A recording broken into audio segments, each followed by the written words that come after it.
এই ভিডিওতে সংগৃহীত সমস্ত তথ্য ও কাহিনী বিভিন্ন পুরাণ থেকে নেওয়া। আমাদের চ্যানেল জয় শ্রীকৃষ্ণ কৃষ্ণ ভক্তি একটি নতুন ভিডিওতে আপনাদের সকলকে জানাই স্বাগতম। আজ আমাদের ভিডিওর প্রধান আলোচ্য বিষয় হল শ্রী বিষ্ণুর 10 অবতারের কাহিনী। বিষ্ণু হলেন জগতের পালনকর্তা। পৃথিবীতে যখন অধর্ম, অনাচার, অশুভ শক্তি এবং পাপের মাত্রা বেড়ে যায়, তখন ধর্ম প্রতিষ্ঠা, সাধুদের রক্ষা, দুষ্টের দমন এবং সৃষ্টির ভারসাম্য পুনরুদ্ধারের জন্য তিনি বিভিন্ন রূপে মর্তে অবতীর্ণ হন। শ্রী বিষ্ণুর মোট 24টি অবতার রয়েছে, যার মধ্যে প্রধান অবতার হল 10টি। আমরা এই ভিডিওতে প্রধান 10টি অবতার সম্পর্কে আলোচনা করব। বাকি 14টি অবতার সম্পর্কে অন্য আরেকটি ভিডিওতে আলোচনা করা হবে। 10টি অবতারের মধ্যে প্রথম অবতার হল মৎস্য। এই অবতারটি সত্যযুগের অবতার। এই অবতারে ভগবান শ্রীবিষ্ণু এক ভয়াবহ মহাপ্লাবন থেকে মানবজাতি, বেদ এবং সৃষ্টির সমস্ত জীবকে রক্ষা করেছিলেন। এই অবতারে শ্রীবিষ্ণু অবতীর্ণ হন একটি মৎস্যরূপে। বিষ্ণুর দ্বিতীয় অবতার হল কূর্ম। এই অবতারটিও সত্যযুগের অবতার। দেবতারা ও আসুররা অমৃতের খোঁজে ক্ষীরসাগর মন্থন করতে আরম্ভ করেন। মন্থন দণ্ড হিসেবে মন্দর পর্বতকে এবং দড়ি হিসেবে বাসুকী নাগকে ব্যবহার করা হয়, কিন্তু মন্দর পর্বতের কোনো ভিত্তি না থাকায় তা সমুদ্রের তলদেশে ডুবে যেতে থাকে। দেব ও অসুরকে সাহায্য করতে ভগবান বিষ্ণু একটি বিশাল কূর্মরূপ বা কচ্ছপের রূপ ধারণ করেন এবং সমুদ্রের তলদেশে গিয়ে মন্দর পর্বতকে নিজের পিঠে ধারণ করেন।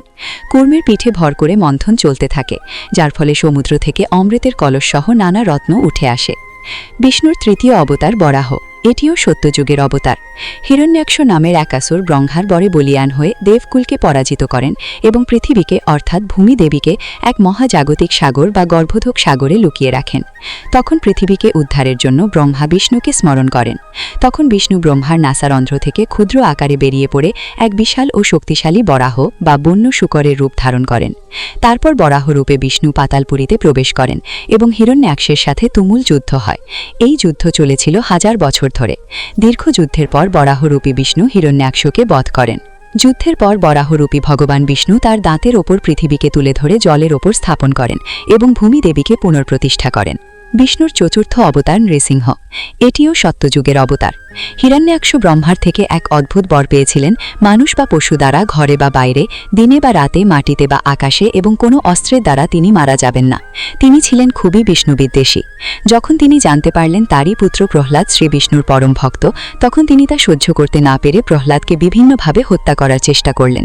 কখনো আগুনে পুড়িয়ে, কখনো বা জলের মধ্যে ফেলে দিয়ে, কখনো বা হাতির দ্বারা তিনি প্রহ্লাদকে মারার চেষ্টা করলেন, কিন্তু তার সমস্ত চেষ্টাই বিফলে গেল। শ্রী বিষ্ণু প্রতিবারই প্রহ্লাদকে বিপদ থেকে রক্ষা করলেন। শেষ পর্যন্ত হিরণ্যাক্ষ রেগে গিয়ে প্রহ্লাদকে জিজ্ঞাসা করেন, কোথায় তোর বিষ্ণু? প্রহ্লাদ উত্তর দেন, বিষ্ণু সর্বত্র বিরাজমান। রাক্ষসরাজ তখন ক্ষুব্ধ হয়ে সভাগৃহে একটি স্তম্ভে আঘাত করলে সেই স্তম্ভ ভেঙে অবতার প্রকট হন।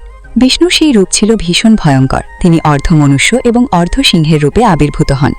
ভীষণ যুদ্ধের পরে সন্ধ্যাবেলায় যখন না দিন না রাত, ঘরের দোরগোড়ায়, যা না ভেতরে না বাইরে, নিজের উরুতে যা না মাটি না আকাশ, এমন স্থানে রেখে নিজের নখ দিয়ে, যা কোনো অস্ত্র নয়, হিরণ্যাক্ষকে হত্যা করেন। বিষ্ণুর পঞ্চম অবতার হলেন বামন। এটি ত্রেতাযুগের অবতার। দৈত্যরাজ মহাবলী ছিলেন খুবই অহংকারী। তিনি তার পরাক্রম ও পুণ্যবলে দেবরাজ ইন্দ্রের স্বর্গরাজ্য দখল করে নেন। দেবমাতা অদিতি অসুরদের অত্যাচারে স্বর্গরাজ্য ত্যাগ করে বিষ্ণুকে প্রার্থনা করলে তিনি বামন রূপে কশ্যপ মুনি ও অদিতির ঘরে জন্মগ্রহণ করেন। বলি অহংকারী হলেও তিনি ছিলেন মহাদানী। কেউ কিছু দান চাইলে তিনি কোনোদিন খালি হাতে ফেরাতেন না। বামন রূপে বিষ্ণু ব্রাহ্মণ ব্রহ্মচারী বেশে বলির যজ্ঞস্থলে যান। দাতা বলি তার ইচ্ছা পূরণের আশ্বাস দিলে বামনদেব তার নিজের চলার মাত্র 3 পা ভূমি চান। গুরু শুক্রাচার্য বুঝতে পারেন যে এই বালক সাধারণ কেউ নন, ইনি স্বয়ং বিষ্ণু। কিন্তু গুরু শুক্রাচার্য নিষেধ করা সত্ত্বেও বলি তার প্রতিশ্রুত দান প্রদানে রাজি হন। বামনদেব তখন বিশাল রূপ ধারণ করেন। তখন বলি চিনতে পারেন যে ইনি স্বয়ং বিষ্ণু। তিনি বিষ্ণুকে করজোড়ে প্রণাম করেন। প্রথম পায়ে তিনি পৃথিবী এবং দ্বিতীয় পায়ে স্বর্গলোক মেপে নেন। তৃতীয় পা রাখার জায়গা না থাকায় বলি তার মস্তক পেতে দেন। বিষ্ণু তার তৃতীয় পা বলির মাথায় রেখে তাকে পাতাললোকে প্রেরণ করেন।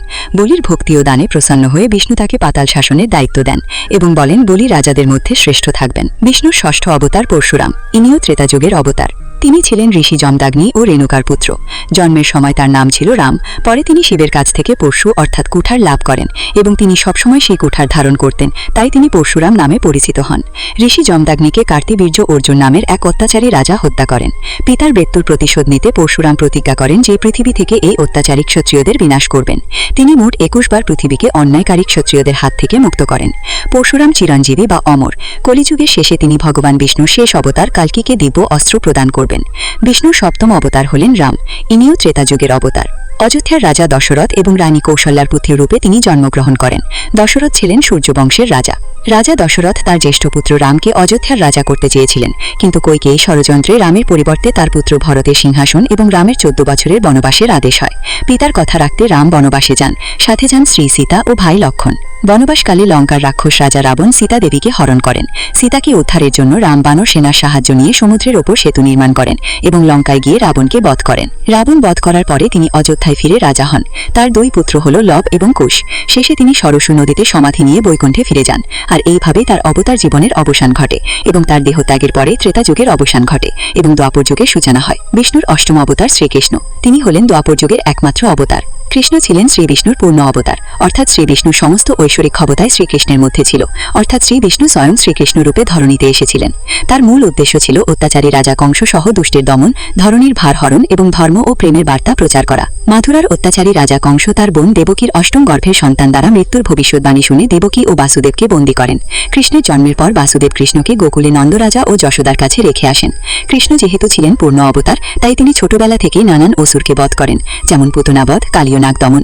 এছাড়াও তার নানান লীলাও রয়েছে, যেমন গোবর্ধন ধারণ, মাখন চুরি, সখীদের সাথে রাসলীলা। বড় হয়ে কৃষ্ণ মাথুরায় ফিরে আসেন এবং অত্যাচারী কংসকে বধ করে নিজের মাতা পিতা ও কংসের পিতা উগ্রসেনকে মুক্ত করেন। কংসকে বধ করার পর তিনি দ্বারকা নগরী প্রতিষ্ঠা করেন এবং দ্বারকাধীশ রূপে রাজ্য শাসন করেন। কুরুক্ষেত্রের যুদ্ধে তিনি পাণ্ডবদের পক্ষে ছিলেন এবং অর্জুনকে বিষাদগ্রস্ত দেখে কুরুক্ষেত্রে ভগবদ্গীতার জ্ঞান প্রদান করেন এবং ধর্ম স্থাপনের পথ দেখান। তার বলা এই গীতাই হল হিন্দু ধর্মের সবচেয়ে পবিত্র ধর্মগ্রন্থ। এই গীতার জ্ঞানই আজও মানুষকে সঠিক পথ প্রদর্শন করায়। শ্রীকৃষ্ণের মৃত্যুর পরে দ্বাপর যুগের সমাপ্তি ঘটে এবং কলিযুগের সূচনা হয়। বিষ্ণুর নবম অবতার বুদ্ধ বা গৌতম বুদ্ধ।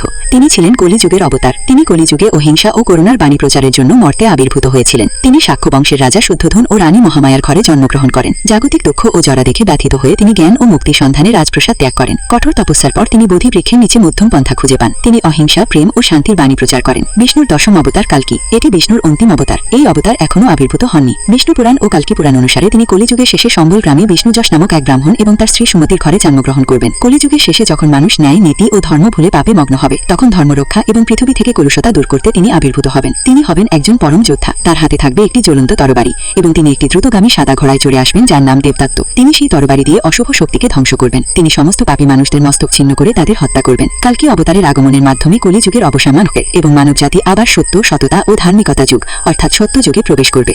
শ্রী বিষ্ণু সত্যিই করুণাময়, তাই তিনি বারে বারে এই পৃথিবীতে অবতীর্ণ হন মানবজাতি এবং এই পৃথিবীকে রক্ষা করার জন্য। সবাই বলুন জয় শ্রীকৃষ্ণ। রাধে রাধে।